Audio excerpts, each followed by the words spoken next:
Зайырлықты түсінбеу бұл қоғамда неден туындайды? Біріншіден, әсіресе діндарлар арасында зайырлықты түсінбеу жалпы дін мен мемлекет арақатынасының тарихын білмеуден басталады.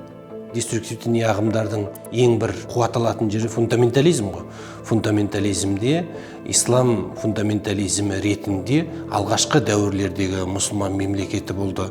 Біз соған қарай сол сияқты мұсылман мемлекеті құруымыз керек дейтін сияқты дүниелерді айтады.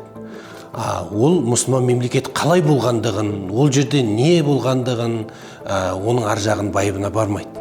Діндер тарих тұрғысынан қараған кезде бүкіл пайғамбарлар әрине мемлекетпен пайғамбарлықты да қатар алып жүрген кейбір тұлғалар болған болуы мүмкін, бірақ діни тұрғыдан алған кезде, теологиялық тұрғыдан алған кезде бұл пайғамбарлар дінді жеткізушілер.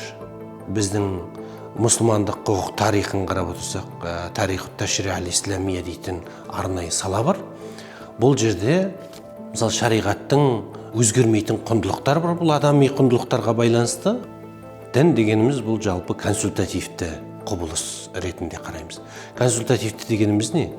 Мынаны жасасаңыз жақсы болады, мынаны жасасаңыз жаман болады дейтін тек қана консультативтік кеңестер береді. Ал бірақ оған мәжбүрлемейді дін. Ал дін мәжбүрлеген уақытта ол дін болмайды. Себебі дін бұл адамның өз еркімен, ішкі жан дүниесімен болу керек. Сондықтан бұл мәжбүрлеу, адамдарды күшпен қорқыту, үркіту арқылы дінге тарту дейтін дүниелер мүлдем дұрыс нәрсе емес. Діннің өзінде дұрыс нәрсе емес.